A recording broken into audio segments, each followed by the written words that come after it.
It's time to talk Baltimore Ravens on today's Peacock and Williamson. Matt Williamson's bitter rivals as he covers the Steelers. And we've got Kevin Oestreicher, the host of Locked On Ravens, who covers the hated Baltimore Ravens on this podcast, although a lot of love gets I think, put out there for the Baltimore Ravens, even by my co-host, Matt Williamson. We'll talk about Baltimore, if they're primed for a bounce back, and what's going on with Lamar Jackson, who, if I'm not mistaken, made a little appearance at minicamp as of today. We'll get into all of it and the North right now. You're listening to the Peacock and Williamson NFL Show, your daily podcast on the National Football League, powered by the Locked On Podcast Network. Your team every day.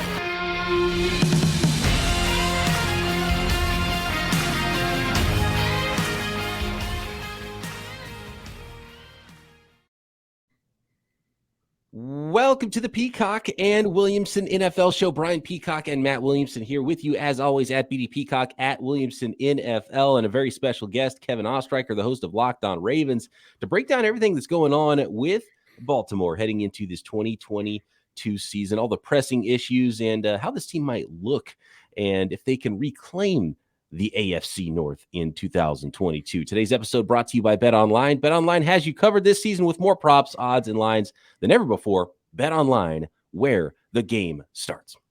I do want to thank everybody for making Peacock and Williamson your first listen here on the Locked On Podcast Network, your team every day. Kevin, how are things going? I think a big sigh of relief when the way the news was broken to me is I think it was on social media. Marlon Humphrey had a little selfie video and it was with him and Lamar Jackson. He said, "Look who showed up! Look who's up today." So got to be a big sigh of relief for a guy who is obviously needs to get paid, and he's going to get paid a lot, but showing up to the mandatory minicamp is a big step for anybody who had a player that is a star player that is so important for their team that was maybe on the verge of a holdout situation.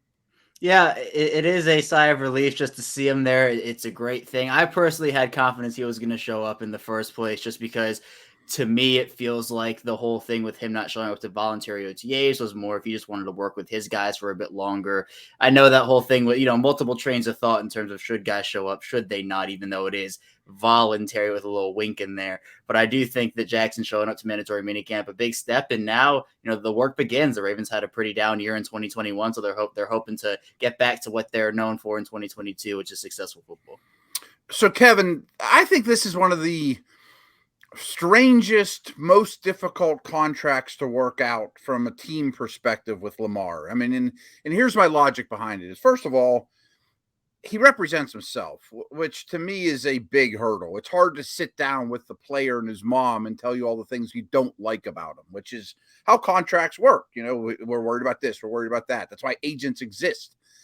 Also, that aside, his style of play, can you give him an 8-year deal, a lifetime type contract? Because someday he's going to twist an ankle. Someday he's going to slow down, and he's not going to be the most electric player on the field one of these days. I still think he's a massively underrated passer, and I'm investing in him no matter what. But how do you think this works? How would you handle that?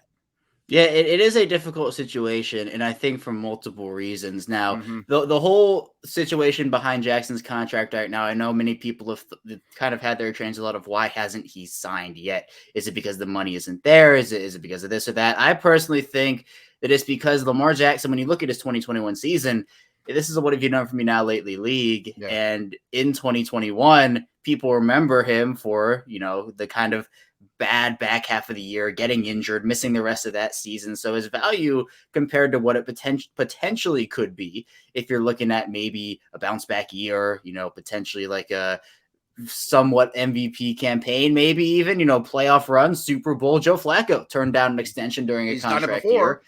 He won the Super Bowl after he ended up turning down that contract extension, and then he bet on himself. He did that. So maybe Jackson's kind of looking at the same thing. But for me, Jackson, if this is a situation where the team and him can't come to an agreement, it feels like he could play on some franchise tags, maybe 2 of them, if it does come down to that.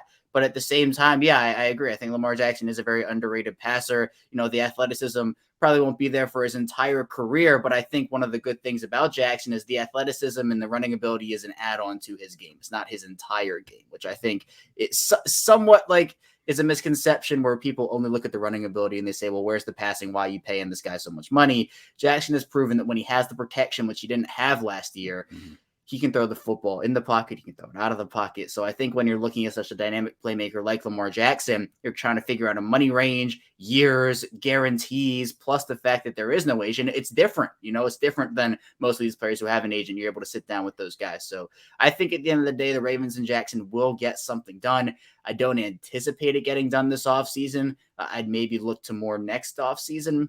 A middle of the year deal would be pretty unlikely in my opinion, but I still think at the end of the day, at some point, those two sides will agree on something. Looking at the rest of the offense there around Lamar Jackson in Baltimore, and it would seem that last year's first-round wide receiver, Rashod Bateman, who had a little bit of an injury issue coming into the season as a rookie, but man, showed a lot of talent and obviously was a first-round pick for a reason. Is he like the breakout candidate right now? Not only for the Baltimore Ravens, but maybe in the NFL. And I've got some stock in him, and I drafted him in our Locked On Dynasty League, and I'm feeling pretty good about that right now. How big of a breakout do you expect from Rashod Bateman in year 2? Yeah, no, you should be feeling good. I'm feeling good about Rashod Bateman too. He is definitely one of my top breakouts throughout this entire league. Definitely the top breakout guy on the Ravens for sure. There are a few other options you could kind of point to, but I think for Bateman, the loss of Marquise Brown is something that, the wide receiver position going into the offseason for the Ravens for like the first time in a while was considered not a weakness. They had Marquise Brown, Rashod Bateman was going to come into his own even more, Devin Duvernay, James Prochet, some of those guys. Well, you lose Marquise Brown, that deep threat ability, and he does a lot more for an offense as well. So Bateman now elevates up to that number one wide receiver spot. Now, the top target on the team is still Mark Andrews, and I don't think that's going to change. Mark Andrews is a dynamic tight end, one of the best in this league, but where are all the targets from Brown going? They're going to be split across a couple of guys. Bateman showed he did miss the first 5 games of the 2021 season, came back. I think his first 10 or 11 catches were for first downs. He showed route running ability, only 1 touchdown, but I think that'll increase over the course of his career. Even like next year, I think he'll score many more than just 1 touchdown. But yeah, in the wide receiver room, there's a lot of inexperience. Bateman is entering his second season. You also have Tyler Wallace in his second year, and then 2 third-year guys as well. And those are your top 4 receivers. So Bateman has the opportunity with his talent, his natural route running ability, his catch ability to break out in a big way. And if he can establish a connection with Lamar Jackson here at minicamp and at training camp, and even if they play in the preseason, we don't really know what the Ravens are going to do with their starters after what happened with J.K. Dobbins. If they can establish that connection early on, I think it could be a huge, massive year for Bateman. I'm with you guys. I am a big Bateman believer.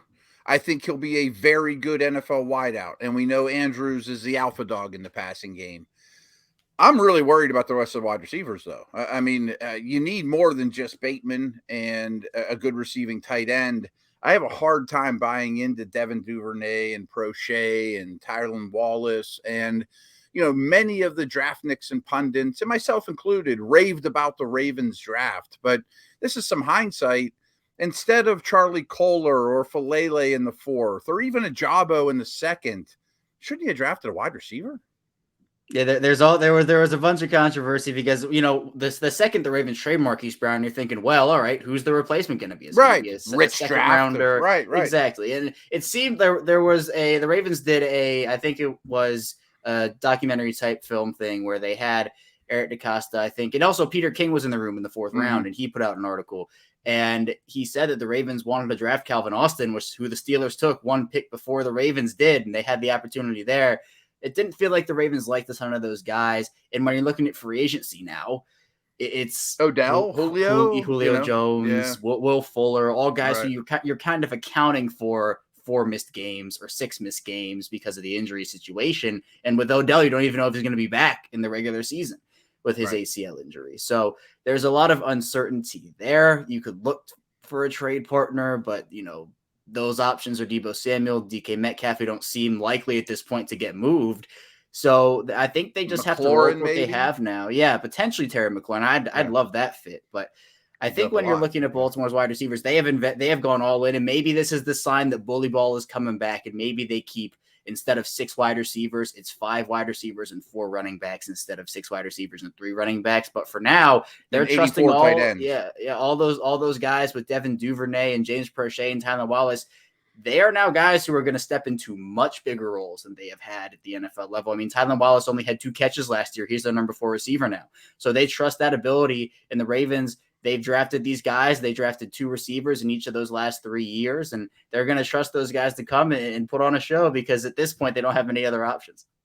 You mentioned bully ball there. Let's talk a little bit more about the big men up front, the running game, who to own in those fantasy leagues for your Baltimore Ravens running back, and the defensive side of the ball, and how the Ravens fit into the AFC North coming up. But we got to let the folks out there know about Blue Nile. At BlueNile.com, you can celebrate all of life's special moments, from creating the custom engagement ring of your dreams to gifting a classic and timeless jewelry piece, all at prices you won't find at a traditional jeweler. Whether you're ready to pop the question, celebrating a milestone moment, you're buying something for mom, sister, dad, just a friend, or of course, if you're trying to take your relationship to the next level, you can find all the modern convenience of shopping online at BlueNile.com. And part of that convenience from shopping online is really important if you're trying to figure out exactly what to buy, because that's not an easy purchase to make a lot of times for a lot of guys out there, me included. And if you're looking for fine jewelry, having trouble choosing, Blue Nile has jewelry experts on hand 24/7, available via phone. You can chat online, or however you need to do it to figure out how you can find that right, perfect, memorable gift at every budget. So make your moment more sparkly and find that jewelry from BlueNile.com. And of course, with our help here on the Locked On Podcast Network, listeners get $50 off purchases of $500 or more. This podcast exclusive includes engagement as well. So use promo code Locked On. Again, for that $50 off, use promo code Locked On. Plus, every order is insured, ships free, and arrives in discreet packaging that won't give away what's inside. Shop stress-free and find your forever peace. Go to BlueNile.com today. Thanks again, everybody, for making Peacock and Williamson your first listen. For your second listen, make sure you're checking out the Ultimate NBA Mock Draft, which starts June 16th. It is draft season for the NBA. We had so much fun doing it on the NFL side. And if you love the NFL mock draft, you're going to like the NBA Ultimate Mock Draft just as much. Over 50 insiders. Nothing equals the NBA Ultimate Mock Draft, the Locked On NBA Big Board Draft experts, plus Odyssey insiders. The first pick is June 16th. So search Ultimate NBA Mock Draft on all of your favorite platforms and follow now so you do not miss a pick. Talk to me about J.K. Dobbins, Kevin. And he is a player that I was so high on, and I love the fit. I love his style of play. I love his every down ability, and I love that he's on a team that wants to run the football and can play some of that bully ball. So where's he looking in his rehab, and what kind of a player do you expect J.K. Dobbins to be? And if Rashod Bateman's, maybe that player who's going to break out as a receiving weapon in the offense, what kind of breakout could we see from J.K. Dobbins if you own him in your fantasy leagues? Yeah, Dobbins was the breakout player that Bateman is this year. Last year, it was all the Dobbins hype was second-year guy coming off of leading all running backs in the league in yards per carry. The only player he trailed was his teammate Lamar Jackson. So he was a player that everyone was so excited about. And then obviously the ACL injury on the first series of that Washington game in the preseason, just devastating for him.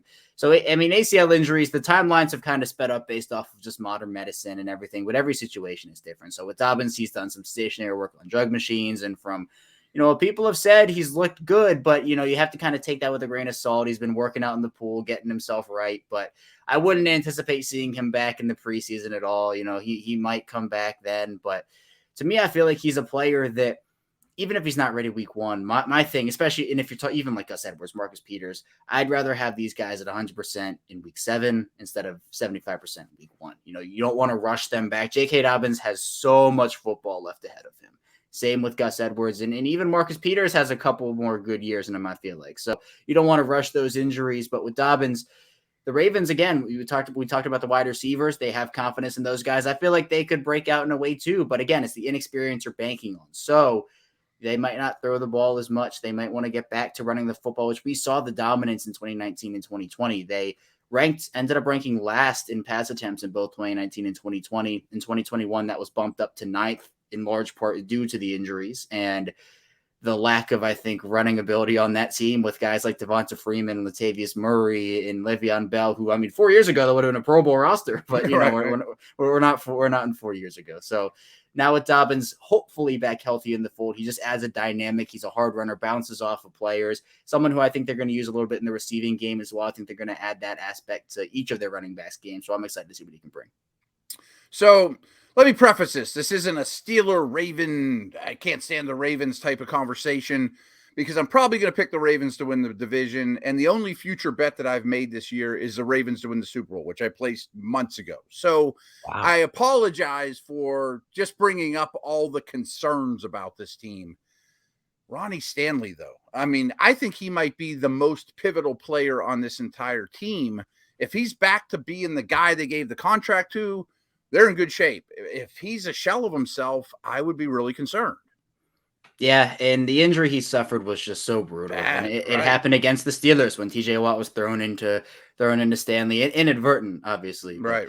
It was the day after he signed a huge contract. Yeah, it was 4 days after. It was unbelievable. Didn't even get to play the full game, and so he ended up coming back at the beginning of the 2021 season, but just did not look like himself, and it wasn't helping anybody. The Ravens were getting a player that on the field that just was a shell of himself because of the injury, and for Stanley, it was risking an even worse injury. So he ended up getting the surgery. But yeah, it is a valid concern. The fact that for Stanley, he's the biggest part of the offensive line. He sure. is what makes the offensive line go. When he is healthy, when he is on, and when he is completely just on the field and doing his thing, he is one of the best left tackles in the entire league, someone who Lamar Jackson trusts to block him. And so last year with Orlando Brown in Kansas City and Ronnie Stanley out, that was the first full year for Lamar Jackson of it. All right, it was Alejandro Villanueva at left tackle, which did not work out.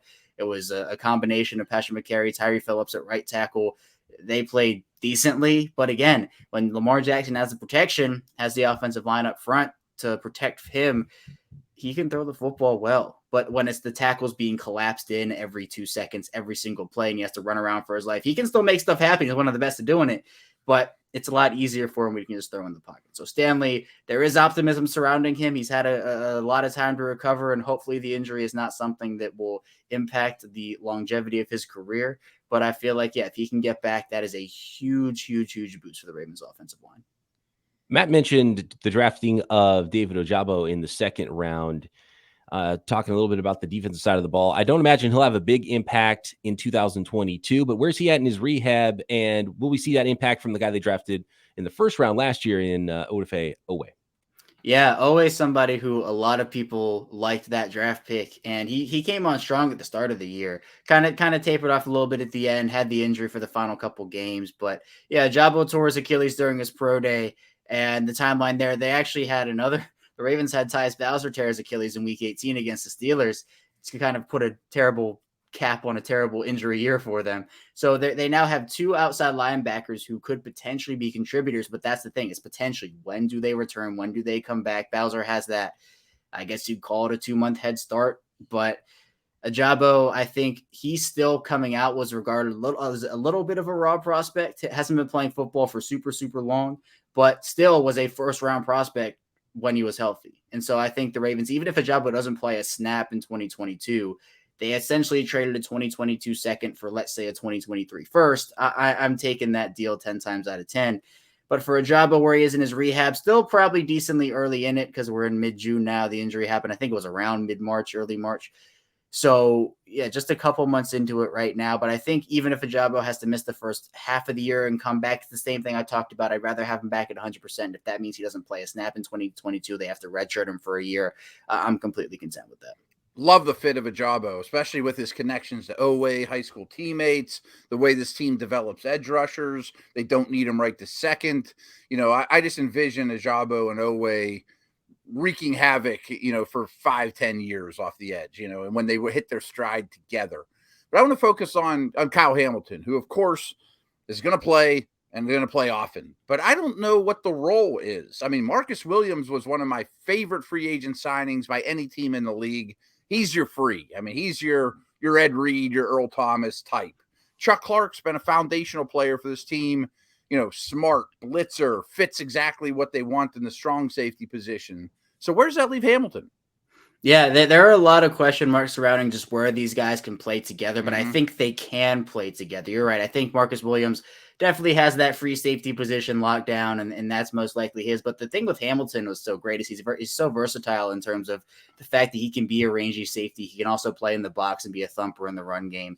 And what the Ravens have done, and they did this a bit with Deshaun Elliott and some of their other safeties for the last couple of seasons, is they would put Chuck Clark in the box and use him as a dime linebacker, and then kind of rotate their safeties around. And the Ravens aren't a team that plays base a lot, so they can use 3 safety looks and do what they want to do in terms of, do they want to play 6 DBs? How do they want to put these guys together? Because it's not just the safety room that's deep. They have a ton of corners too. They signed Kyle Fuller, who I anticipate will play. They obviously have Marlon Humphrey and hopefully a healthy Marcus Peters, alongside a bunch of rookies as well.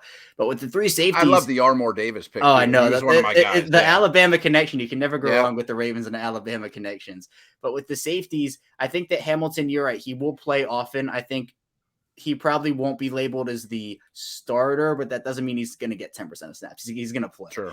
And for me, I think that with Hamilton and his versatility, if you want to put Clark in the box and you want to move Hamilton around a lot, you can do that while still having Williams. If you want to play Williams in single high and do that, you can still do that as well. So I'm excited to see what they can do with those 3. And there have been some rumblings about maybe Chuck Clark wanting a move out, depending on what happens contractually, potentially maybe personnel fit for him. So still a very fluid situation. We don't really know a ton right now, but if that happens, I think obviously that opens up a starting spot for Hamilton. But my preference is to keep all 3 and have them play 3 safeties. Clark's been the green dot guy though at times, right? Or at least heavily. He's worn it for the past couple of years. I think they need his head. Yeah, he's the, I call him one of the glue guys of that defense. He's not the best player on the defense, but he's someone who is massively important and probably one of the most important people on that defense.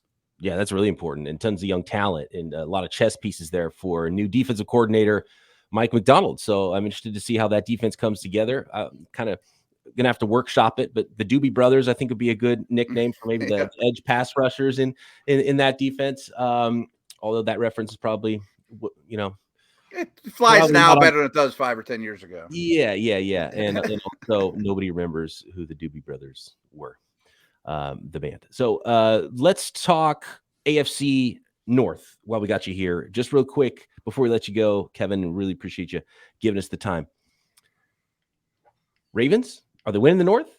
Because we've got noted Ravens hater Matt Williamson on the podcast here, and he's picking the Ravens. So, I mean, yeah, I love the bounce back, but are they going to bounce all the way back to the top of that division?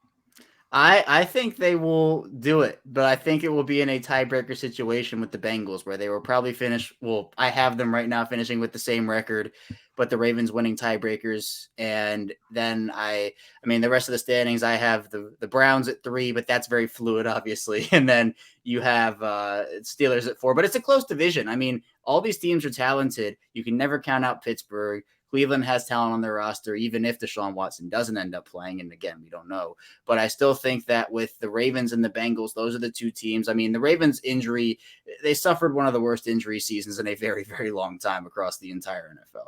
And with all the pieces they lost, with all the fluidity that was around their roster, they had guys playing 3 spots up on the depth chart, 4 spots up on the depth chart. I mean, by the time they faced Cincinnati the second time, they had Daryl Worley on Jamar Chase, and then they had to play Devontae Adams the next week, and then Cooper Kupp the next week, then Deontay Johnson. So it was just a gauntlet of wide receivers. And the secondary finished as one of the worst in the NFL and the worst in multiple categories. So if that secondary can bounce back with the corners and the safeties we talked about, I think that they can give the Bengals a run for their money. I think the Ravens are one of the more forgotten teams in the NFL. I'm not saying they're going to go 17-0 or anything like that, but I still think they can bounce back in a big way and really make a run at that division crown.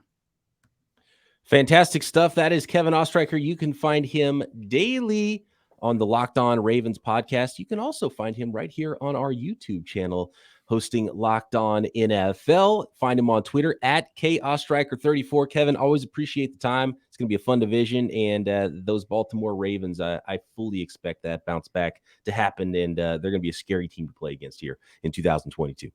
Yeah, I'm excited for it, guys. Thanks so much. It was a blast. I appreciate it. Sure, everybody's tuned into not only Locked On Ravens, but Locked On NFL here, because the channel you can find Kevin Oestreicher, tons of great folks here doing podcasts daily. And of course, it's the home of Peacock and Williamson on the Locked On NFL YouTube channel. Before we get to our final thoughts here on the division and on the Ravens, I want to talk a little bit here about BetOnline, because BetOnline, you can bet on tons of NFL futures and NFL football. I mean, it's not NFL season right now, but it doesn't matter, because the NFL is a year-round sport, and there's tons of NFL futures. You can bet on the Ravens to win the Super Bowl. You can bet on the Steelers to win the Super Bowl. You can bet on comeback players of the year, right? With J.K. Dobbins, you can find yardage stats to bet on, sacks, anything your heart desires. Tons of NFL betting opportunities at BetOnline, your number one source for all your betting stats and sports information.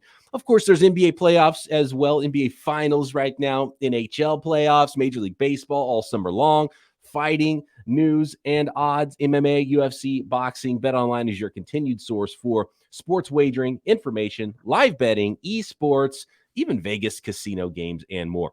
So get over to the website today, or use your mobile device to learn more about the trends and action at BetOnline, where the game starts.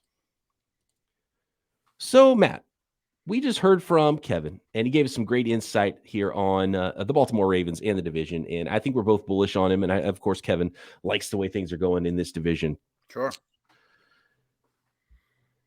When you look at the division and from a Steelers perspective, because that's the team you cover the closest, are you most worried about the Ravens? Or are you just like odds of their comeback? Or are you worried about the team that actually represented the entire conference in the Super Bowl in the Cincinnati Bengals? And then, I don't know what's going on with Deshaun Watson, but whenever they get the quarterback figured out, there's a ton of talent on the Cleveland Browns as well. So this division is a juggernaut.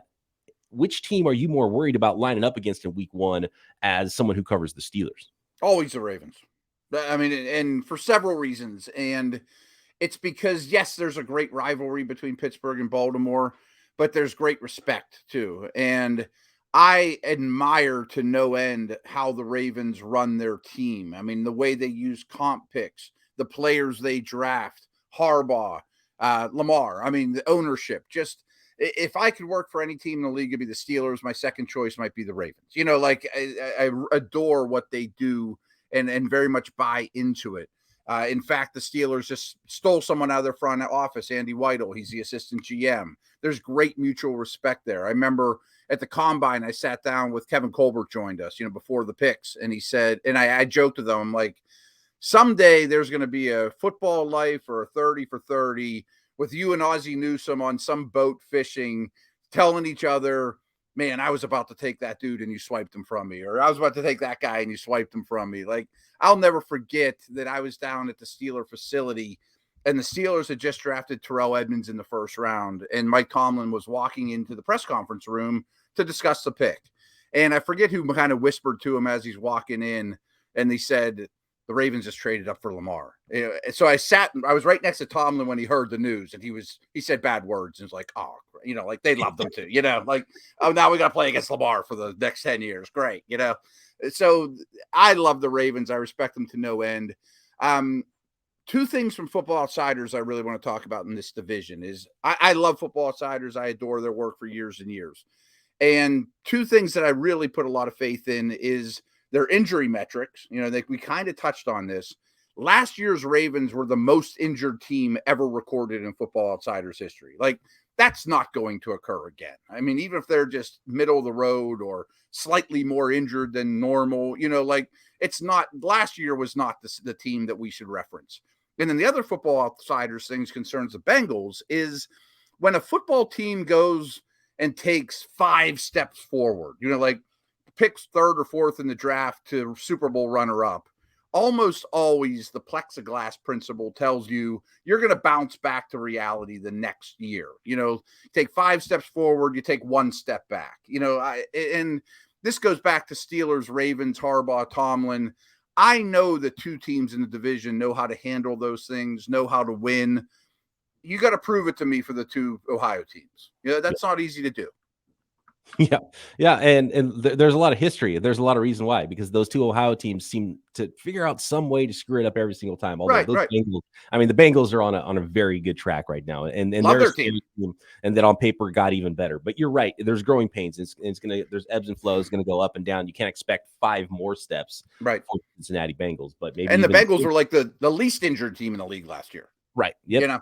Yep. And it's a small sample league. 17 games is not a large sample of football games. So there's just going to be a lot of madness and a lot of chaos, even if you ran it back with all the same injuries and you played all those 17 games again. There's going to be a lot of variance year to year. But I'm with you. The stability of the Baltimore Ravens, very much like what we saw with the Niners and how injured they were in 2020, came back.